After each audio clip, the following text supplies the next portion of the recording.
Attention, ce récit s'appuie sur des faits réels, parfois violents. Il contient des descriptions de violences physiques et sexuelles susceptibles de heurter. Si vous préférez éviter ce type de contenu, je vous recommande de ne pas l'écouter seul, ni en présence d'enfants, et d'écourter votre écoute lorsque certains passages vous paraissent trop difficiles. Cerno. Allô ?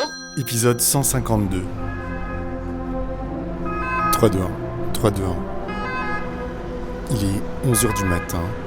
Je suis à Paris, dans le 19e arrondissement, et je suis assis sur un banc devant le 103 de la rue Manon.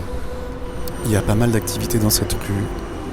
Des camions de livraison qui déchargent des fruits et légumes, des femmes qui passent avec des poussettes, des landaus, des hommes qui traversent, une vieille femme avec un diable et un masque sur le nez. Il faut que je vous explique ce que je fais ici. Ça fait plus de 6 ans maintenant que je travaille sur l'affaire Thierry Paulin. Je rappelle que c'est un jeune homme qui a tué, on sait pas, entre 20 et 40 femmes, peut-être plus, dans les années 80. Alors on a vu à la fin de la saison précédente que les crimes commis par Thierry Paulin peuvent être qualifiés de féminicide. Pour le dire vite, ces femmes ont été tuées parce qu'elles étaient des femmes, qu'elles étaient considérées comme vulnérables peut-être, en tout cas tuables. Depuis qu'on a posé ce mot féminicide sur les meurtres de Thierry Paulin, j'éprouve le besoin de creuser la question et d'étendre mon sujet d'enquête. À partir de maintenant,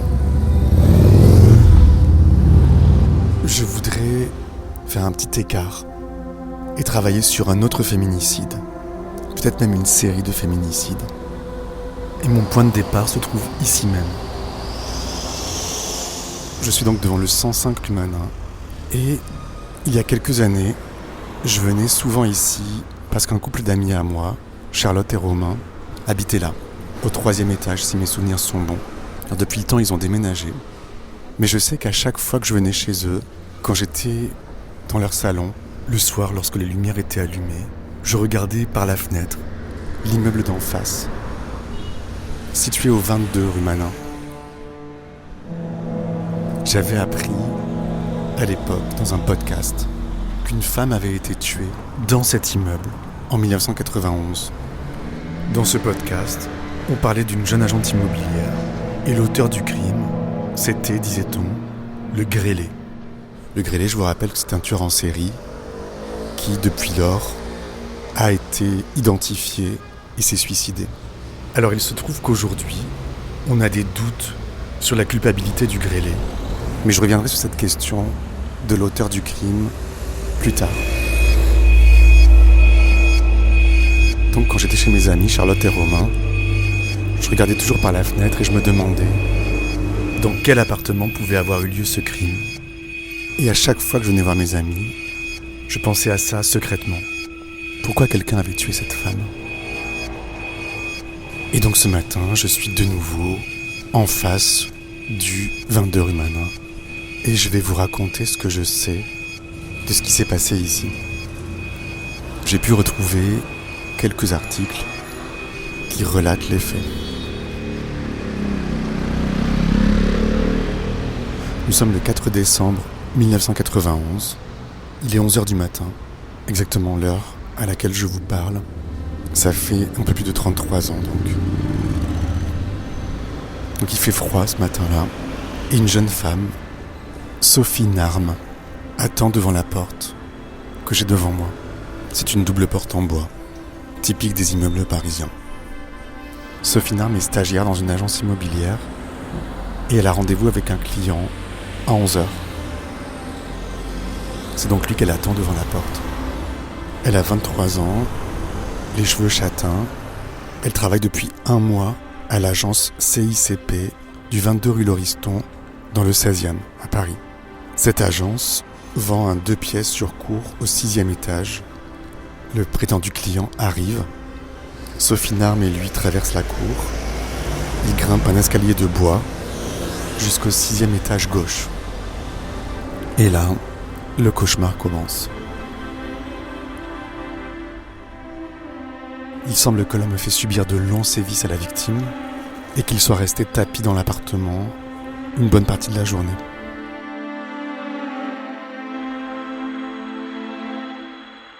Le soir, le directeur de l'agence immobilière s'inquiète de ne pas avoir de nouvelles de Sophie Narme. Je crois qu'il appelle ses parents, qui n'ont pas de nouvelles non plus, et il se rend ici, au 22 rue Manin, vers 22h. Il entre dans l'appartement et il trouve Sophie Narme morte, allongée sur le ventre. C'est un féminicide. Et j'insiste sur ce point parce que il ne faut pas considérer que ce meurtre est un fait divers. C'est un fait social, un fait politique. Cette femme a été tuée parce qu'elle était une femme. Et puisque quelque part on l'a fait taire, c'est pour ça qu'il faut en parler. Il faut sortir cette affaire du silence, comme pour redonner une voix à Sophie Narme, parler d'elle, de qui elle était, de ce qui s'est passé. Et je vous avoue que le nom de Dominique Pellicot, l'auteur des viols dits de Mazan, circule autour de cette affaire. Voilà ce que je sais. Il y a un oiseau qui chante rue Manin, très fort. Il y a un vieux monsieur qui lit le journal sur un banc, devant le 22 rue Manin.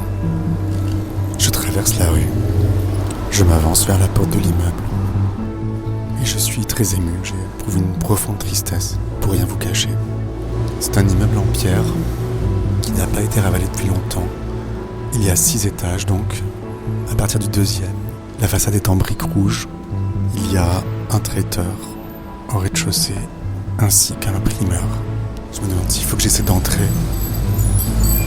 Est-ce qu'il y a des traces du meurtre dans les mémoires, dans cet immeuble? Est-ce qu'on s'en souvient? Est-ce qu'on est au courant? Qu'est-ce qu'on sait? Comment on vit avec ça? Je me sens noué. Des jeunes filles qui courent pour attraper le bus. Le monsieur referme son journal.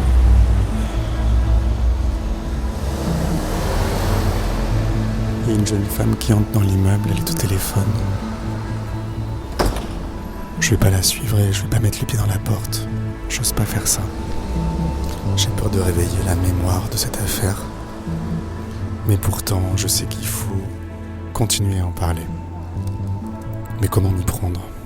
Habituellement, quand j'ai travaillé sur les autres crimes, ceux de Thierry Paulin, la victime habitait l'immeuble. Ici, Sophie Narme n'était que de passage pour son travail dans cet appartement. Elle a dû le faire visiter plusieurs fois. Mais il y a peu de chances que je rencontre ici des gens qui l'ont connue.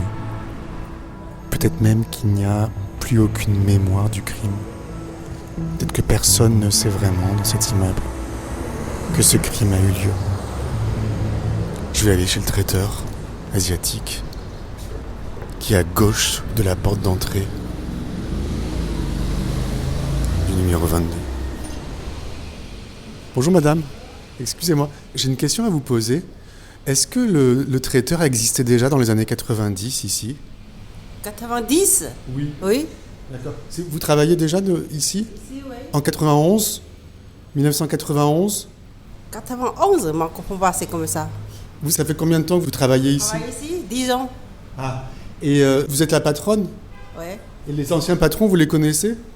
Je ne connais pas. C'était déjà un traiteur asiatique avant? C'était aussi, oui. Ok. Ouais. Et c'est bien, c'est une bonne affaire, ça marche bien? Non, ça va, oui. C'est les voisins, ça va, oui. Ouais. Les voisins sont sympas? Oui, ça va. Les voisins tous gentils, oui, c'est bien. Là, vous buvez un petit café, parce qu'il n'y a personne encore, c'est pas encore midi. C'est vous qui cuisinez? Non, c'est mon mari, c'est pas moi. Est-ce que vous connaissez des gens dans l'immeuble qui vivent ici depuis très longtemps? Des anciens? Ça, je ne connais pas. Ma touriste dans la restaurant, il n'y a pas sorti, je ne connais pas. Ah, vous sortez pas? Non, je ne connais pas, c'est ça. Tous les autres, c'est les travail. Vous faites que travailler?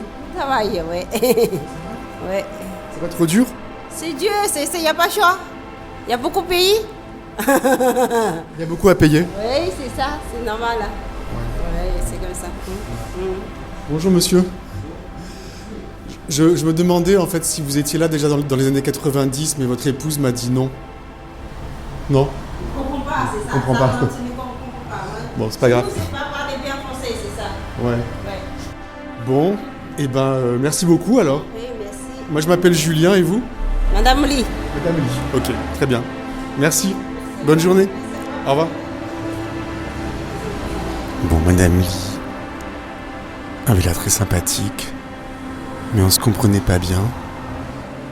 Et quand son mari a ouvert la porte de la cuisine, elle s'est un peu fermée parce qu'il avait l'air d'avoir peur de ma présence. À cause de mon micro, bien sûr. Il se demandait ce que je faisais là, et lui ne me comprenait pas du tout. Qu'est-ce que je vais bien pouvoir faire? Ça fait plus de 30 ans que ce meurtre a été commis. Et je pense pas que le lieu ait encore beaucoup de choses à raconter. Ça m'étonnerait qu'il y ait beaucoup de témoins. Il y a le primeur qui est ouvert, toujours au 22, à droite de la porte de l'immeuble, avec un monsieur qui décharge des cagettes. Bonjour. Bonjour monsieur. Je fais une enquête sur cet immeuble en fait, sur ce qui s'est passé dans les années 90 ici. C'est-à-dire, ce qui s'est passé? Il y a eu un meurtre en fait dans l'immeuble. D'accord. Vous n'étiez pas au courant? Vaguement, mais ça remonte à longtemps ça. À 35 ans presque. 5 ans, d'accord. Et c'est toujours d'actualité? Pourquoi c'est... Oui, du coup j'essaie de voir un peu s'il y a des gens qui étaient un peu là dans l'immeuble à l'époque. Et tout ça. Ah, ça va être dur de trouver des personnes qui sont toujours là, non. Ouais, les gens, il y a beaucoup de turnover. Oui, tout à fait, oui. Les gens ils partent et reviennent, mais bon, c'est compliqué. C'est vraiment très rare de trouver des gens qui... Bon, ici, apparemment dans l'immeuble, non, il n'y en a pas. On a pas le temps de trouver. Vous connaissez bien l'immeuble, monsieur? Un petit peu, mais je suis là, ça fait combien de temps? Ça fait vers 15 ans à peu près? 15 ans. Tout à fait, ouais. C'est un bon travail? Oui, ça va, on s'y plaît. Paris, ça va. Ouais. Ouais, ça va. C'est très joli en tout cas cet endroit. Ça fait très envie de manger tous ces fruits. C'est gentil. Et l'affaire de... c'est-à-dire, pourquoi en fait c'est toujours un petit peu... Parce La que... personne qui a fait ça, elle est toujours vivante ou... justement, on ne sait pas qui c'est vraiment. Donc c'est pour ça que c'est ce qu'on appelle un cold case. Une affaire qui n'a pas été résolue. Ah ok, d'accord. C'est une agente immobilière en fait qui faisait visiter un appartement. Ah d'accord, oui. J'ai entendu parler de ça, mais bon, vaguement, comme c'est vraiment vieux et tout ça, bon, ça fait... Et ça remonte à quand l'accident, c'est-à-dire le... 1991. 91, voilà. Oui, ça remonte à très longtemps quand même. Ça vous fait quoi d'apprendre ça? Bah écoutez, c'est choquant, c'est vrai que c'est de savoir que c'est à côté et tout ça, c'est vraiment... ça choque un peu quand même. Malheureusement, quand ça arrive, c'est malheureux, qu'est-ce que vous voulez dire? Bon.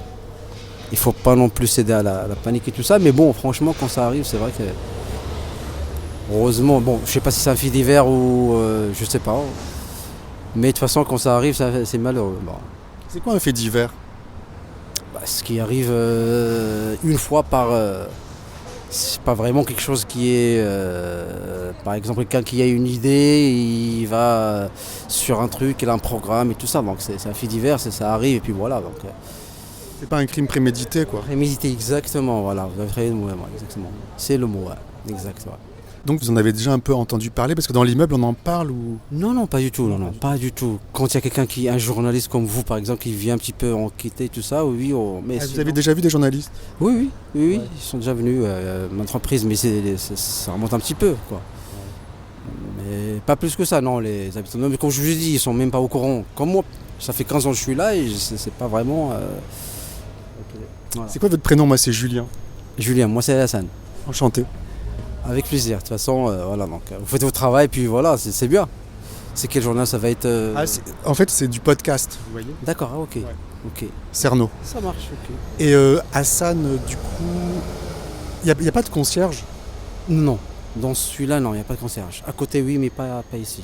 Et vous pensez qu'il n'y a personne qui était là dans les années 90? Moi, personnellement, je pense qu'il n'y en a pas. Non. On est en train de dire, mais je vous laisse, si vous voulez rentrer, je peux rentrer. Je peux monter? Ouais, bah écoutez, vous pouvez, mais je pense que ça va être un peu... Alors, allez-y, normalement, vous allez voir, mais franchement, dans les années 90, il y a plus personne. Ouais. Okay. Mais allez-y quand même. Merci, je vais aller faire un tour. Merci beaucoup.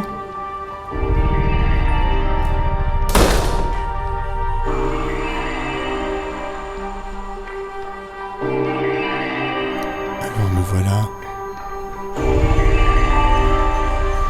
dans l'immeuble. Je n'emmène pas large.